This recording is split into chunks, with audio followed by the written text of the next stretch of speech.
Once a year, I teach to a group of 20 students. This program is called Momentum. It's our highest end program that we've got at Cinematic Composing. And I teach one of the classes, usually once a week. My class is more like open Q&A, but in this particular case, I gave feedback to one of the students to his music. The group told me that they loved this particular feedback. That was pretty good, and that I should post it out there, so that's what we are doing. Hope that you enjoy it. So first, before I go, what type of feedback do you want from me? The production, the drama, what are you looking for? A little bit of the composition and the mixing. Okay, all right, let's go.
All right, great cue. One more time and I'll give you notes, okay?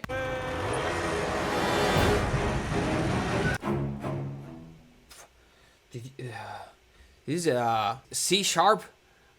Yes. Couldn't be D. All right. Okay, got it.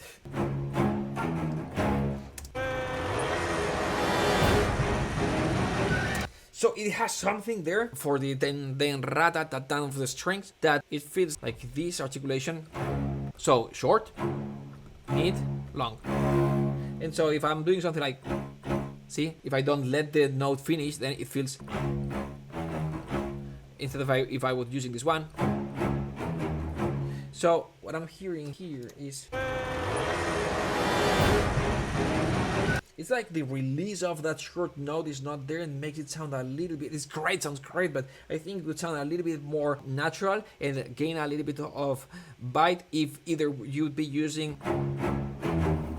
maybe then, yeah, something like this.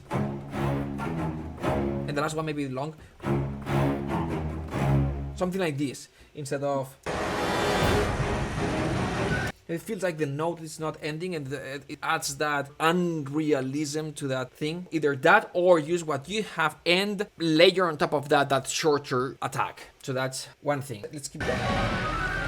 Alright, so this is the hardest part. This type of things can work so well for this type of music. Usually we have the fast strings and the fast woodwinds, and we are using staccatos. It does not sound realistic. They are not taka taka taka taka ta most of the times. Meaning, it's not a flute doing taka taka taka ta or taka taka. Usually, there's vara vara vara vara vara vara va. That's what they do, and so it's a legato note. But when we are doing a legato, sometimes, depending on the library, those fast lines, the legato is not going to cut it. It's not going to sound realistic. Sometimes it does, sometimes it doesn't. So those lines are hard. So sometimes it's gonna be, mixing those staccatos with a legato. So that's the first thing. That problem is with the strings with the woodwinds. More with the strings than the woodwinds. Woodwinds can do a better job at fast legatos. Second problem is that generally we hear the woods a little bit too loud with the strings. So in my opinion, that's just personal taste, but I would bring down the woodwinds a little bit here. So just bring them down a little bit. So that's the first thing. Second, when we are writing those lines, sometimes it's not like we're going to have the flute doing this, or it's not going to have the oboe. Sometimes we have a little bit of overlapping. So we're going to have the oboe, then transition to the flute, and then transition whatever it is, right? Or sometimes we're going to have the oboe, then transition to the flute, and the oboe is going to go down an octave, and then we're going to have the clarinets at the end. So there's all these textural... Damn it. there's all this textural change that's gonna make it sound more realistic, and they do it because the real limitations of the instruments in that range. For the clarinet, we have 3 ranges, even 5 ranges, and there are some of them that are more agile and some of them that are a little bit harder. So sometimes the orchestrator is gonna avoid going in that register, and the clarinet is gonna transition from the clarinet to the English horn, or the English horn to the clarinet to the oboe at some point, just for the instrument, for the musician to feel comfortable in that range so they can perform this phrase. They do all these things naturally, but we don't do it with samples because it takes too much time. And so then it doesn't sound realistic, because there's all these timbrical change that would happen naturally in an orchestra performing live that we don't do with the samples because we are either lazy or we don't have the time. So if we were to do this, then it would sound way more natural, but it takes more time. If we are not going to do that, we can hide that, having the woods even lower, so we have that woods, sound, but it's not like too exposed that it sounds fake or that it sounds not super realistic.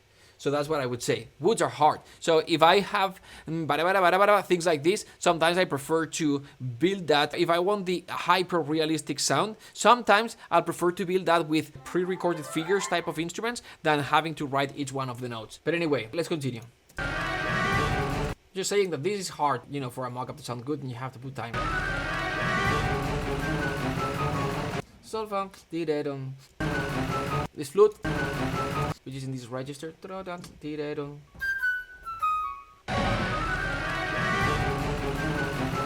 If you're gonna have just the flute, I would bring it down a little bit in volume because it's not going to sound as loud. I think the flute would sound a little bit farther away, so add a little bit more of the Decca 3 mics and bring it down in volume a little bit. If you want that type of loudness in wood, I would use an ensemble patch, or I would double the flute with a clarinet down an octave or with an oboe down an octave, something like this. If you just want the flute, then it's gonna be more like a detail than a statement like this. Let's continue. What do we have here?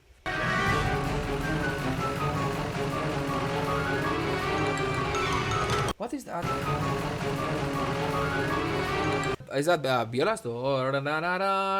Violas with strings. I would move them a little bit more to the center. And, hey, it's great music. I'm focusing on the things that could mean an improvement. This is why I'm asking. Awesome. For the detail. I would move them a little bit, just a tiny bit, just less than 10% more to the center. Yes, but I was afraid if I was overlapping the sound effects. Yeah, still the violas though naturally sit in the center. You move them to one side, great, not as much. I wouldn't go as far. And the violas are meant to sometimes to be lost in the mix a little bit, and that's not a bad thing. They are the glue between the left and right. They are the glue between highs and lows. They are the glue also because of the timbre with strings and woods. So they are meant to sometimes not be here, to be lost in the mix with the sound effects sometimes as well. When we have the viola section standing out so much and sounding so radical to the left, then it's going to create a sense of, oh, what is this? And so to the listener subconsciously, it's gonna sound non-realistic, fake, or call it whatever it is. That's like, there's something weird here. For them, they won't be able to understand why, but it's that the small little thing that's like, this is weird.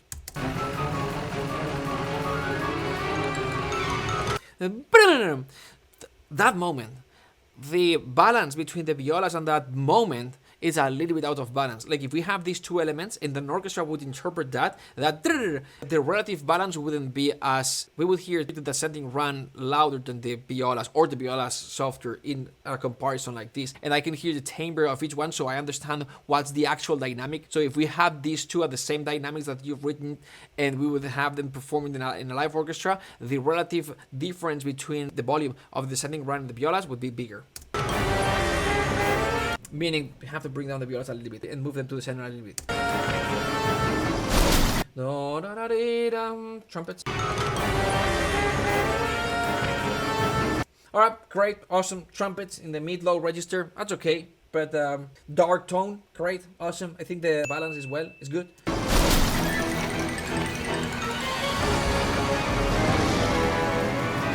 Brass works fantastic there, the low brass. When I have the trumpets in this low register, it's not the lowest register, but it's the mid-low register, I like to have it with some sort of double reed that plays well in that register. So an English horn or an oboe, something like that, that's going to mellow the sound of the trumpet a little bit and thicken it a little bit. Because the trumpet has a very characteristic sound in that dark tone in that register, and it's gonna sound very isolated, very separated from the rest of the orchestra. And sometimes exactly what we want, but in this context in particular, I would try to bring it to merge it to blend it with the rest of the orchestra, and the best way to do that is to have a double riff. Usually, for example, you would never have the oboes in unison, but in this case you can bring them in unison, because such a thin sound generally, because of that natural out of tune, that is very hard to hide with live instruments with two oboes playing in unison. Always going to have that phasing effect when exposed, but when they are behind trumpets, it's actually going to help. So just a suggestion.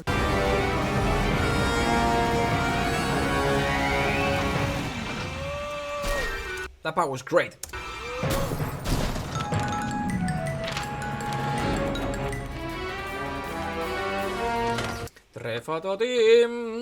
Let's see. I don't know, I think there's something that can be done there.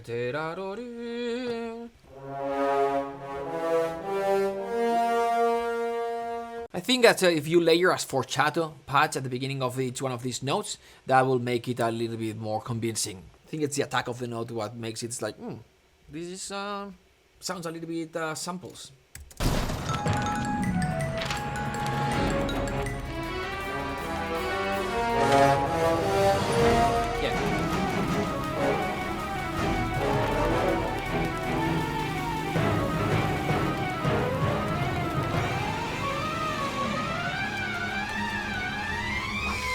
All right, so this is facts. When this is very hard to make it sound realistic with samples. We already talked about this. So the better the libraries, the better the sound and all that, blah blah blah. And then you can try and make it sound as good as possible. Sometimes it's gonna be a fast legato, sometimes it's gonna be a staccato, sometimes it's gonna be a staccatos with a fast legato, all these things. The best bet always is going to be to hide a little bit. So, what are the instruments that always will work great in this type of thing? In an orchestra, the woodwind's great, the string's great, but with samples, woodwinds, yes, but always will have that little part, like, it's never going to sound super realistic. So you can have a xylophone, you can have a marimba, not for the entire, but sometimes you can have and then just the woodwinds, and then and he hides sections of it, or maybe you can have a marimba, and then a celeste, and the marimba, and then a xylophone, and layer things on top that are gonna hide it with the strings and woods. All right, because this is always going to be problematic with samples. A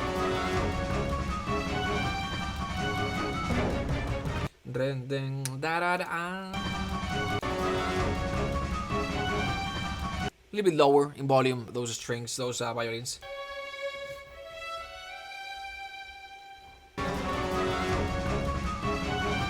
So my take on this in terms of perfect, how I would interpret it, if I had a section in front of me, is like, no, a little bit more of...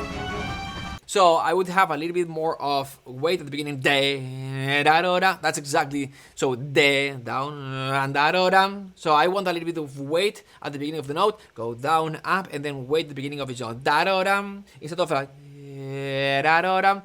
This is me. You could be 100%, but if I would be conducting the orchestra, so sometimes we are composing this kind of like action music, and we are not going for the orchestral, realistic type of sound. It's a hybrid. What I'm talking about here is how I would phrase this gesture, and I think I would add a little bit so musically makes more sense, just to me. And again, this I said, this very personal taste. You can be completely different, and also.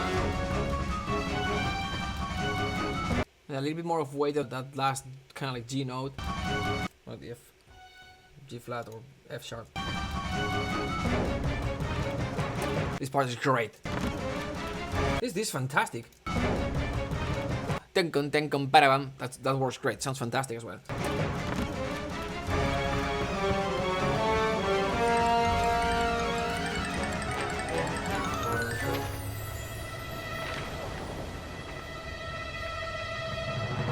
Great. Timpani, maybe we could make it sound a little bit bigger and a little bit more wet. Yeah. I think so. Too close miking, in my opinion. A little bit further away, something like this.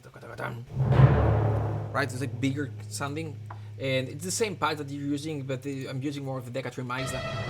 It's just a little too close. This is how a timpani sounds when you're close to the timpani, but we want to further away. Dun dun dun. Great. A little bit more of room, maybe. So then, dun dun, we can use a little bit more of that natural room, something. So obviously, there's a bigger sound, but just sorry. but just so we can hear more of the room sound. So the timbre I like, the sound I like, but more a little bit more of the room sound. So more farther mics, a little bit more Deca 3 mics or the room mics. Or maybe if it's not enough, maybe you can add just a tad of the surround mics. Great. Beautiful sound.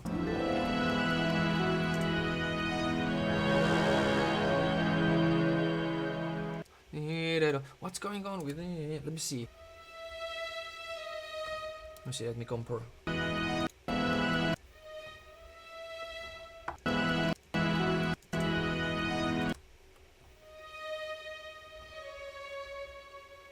There's a frequency there that annoys me. Let me see.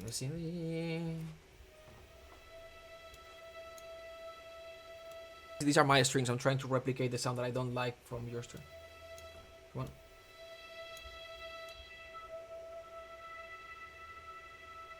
I think it's this guy here.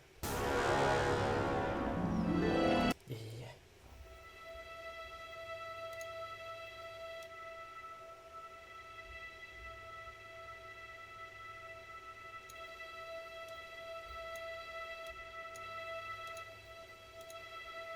Yeah, I think it's a little bit of the 1700, the 1700 cycles. So in your strings I hear a lot of this. You can cut a little bit.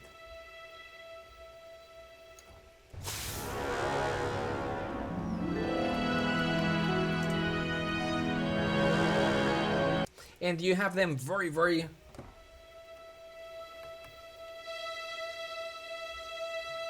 You've got them here. See, here? This is where they would sound natural. It looks center, but again, the library, the way it was recorded, it already sounds a little bit to the left. And you put them here too far away, too much. So if you're gonna open them a little bit, open them, but just a tad. Something like this. But not here. Too much. Here. Because if you listen to... Compared to mine? Yeah. Yours?